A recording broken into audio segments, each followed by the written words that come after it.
नमस्कार बच्चों, आज हम वर्ण, वर्णमाला, मात्राएं और संयुक्त व्यंजन के बारे में जानेंगे। बच्चों, जब हम बोलते हैं तो हमारे मुख से कुछ ध्वनियां निकलती हैं। इस चित्र का नाम बोलिए। ताला।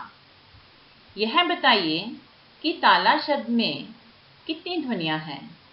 आप कहेंगे कि ताला शब्द में केवल 2 ध्वनियां हैं, ता और ला। लेकिन बच्चों, हम ता और ला ध्वनियों के और भी टुकड़े कर सकते हैं। जैसे त हलन जमा आ बना ता, ल हलन जमा आ बना ला। इस तरह ताला शब्द बोलते समय हम 4 ध्वनियां बोलते हैं, त, आ, ल, आ। क्या इन ध्वनियों के और टुकड़े हो सकते हैं?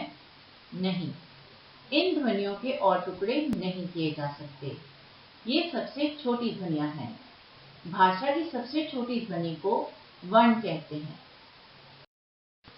बच्चों, हिंदी के वर्णों को 2 वर्गों में बांटा गया है। स्वर, जिन ध्वनियों को बोलते समय किसी अन्य वर्ण की सहायता नहीं ली जाती, उन्हें स्वर कहते हैं। हिंदी में 11 स्वर हैं। अ, आ, इ, ई, उ, ऊ, री, ए, ऐ, ओ, औ।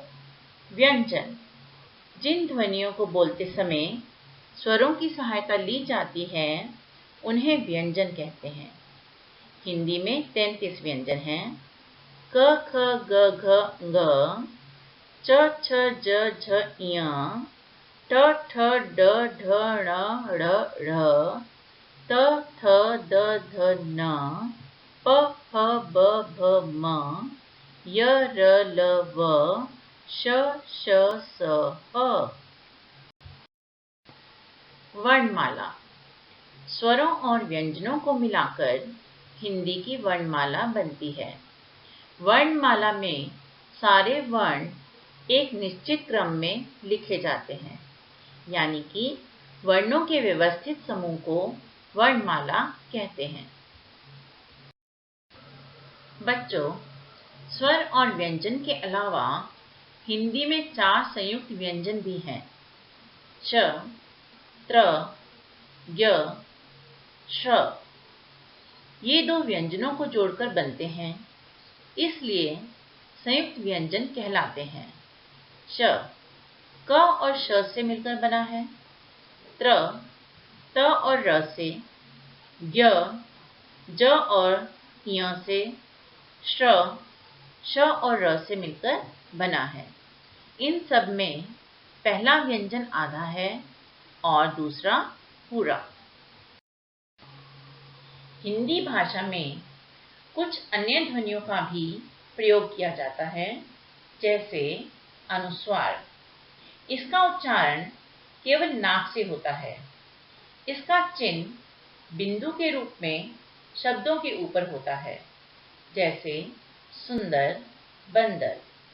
दूसरा है अनुनासिक। इसका उच्चारण नाक और मुंह दोनों से होता है। इसका चिन्ह चंद्र बिंदु होता है, जैसे चांद, माँ। अगला है विसर्ग। इसका प्रयोग शब्दों के अंत में 2 बिंदुओं के रूप में होता है। इसे बोलते समय ह की ध्वनि सुनाई देती है, जैसे प्रायः, नमः। इनके अतिरिक्त कुछ ध्वनियां दूसरी भाषाओं से हिंदी में आई हैं। इन्हें आगत ध्वनियां कहते हैं। अ आगत स्वर है, जो कि अंग्रेजी भाषा से हिंदी में आया है। इसका उच्चारण औ के रूप में होता है, जैसे बॉल, डॉक्टर। ज और फ आगत व्यंजन हैं। ये उर्दू भाषा से हिंदी भाषा में आए हैं। इनका प्रयोग वर्ण के नीचे होता है, इसे नुक्ता कहा जाता है, जैसे जरा, सजा, मुफ्त, फारसी। बच्चों, आप पिछली कक्षाओं में स्वरों और उनकी मात्राओं के विषय में पढ़ चुके हैं। अब हम मात्राओं की पुनरावृत्ति करेंगे। शब्द बनाते समय व्यंजनों के साथ स्वरों के चिन्ह लगाए जाते हैं। इन चिन्हों को मात्राएं कहते हैं। जैसे कि आप यहाँ तालिका में देख रहे हैं कि स्वरों की मात्राएं और उनके उदाहरण लिखे गए हैं। इन्हें ध्यान से देखिए और समझिए। र के साथ उ और ऊ की मात्रा। र में उ तथा ऊ की मात्राएं उसके नीचे नहीं बल्कि बीच में लगाई जाती हैं। जैसे र हलंत जमा छोटा ऊ, रू। और इससे बनने वाले शब्द हैं रुमाल, रुपया। अब र हलंत जमा बड़ा ऊ बनेगा रू, और इससे बनने वाले शब्द हैं अमरूद, रूप। बच्चों, क्या आपको पता है कि र के विभिन्न रूप होते हैं? आइए इस विषय में जानते हैं।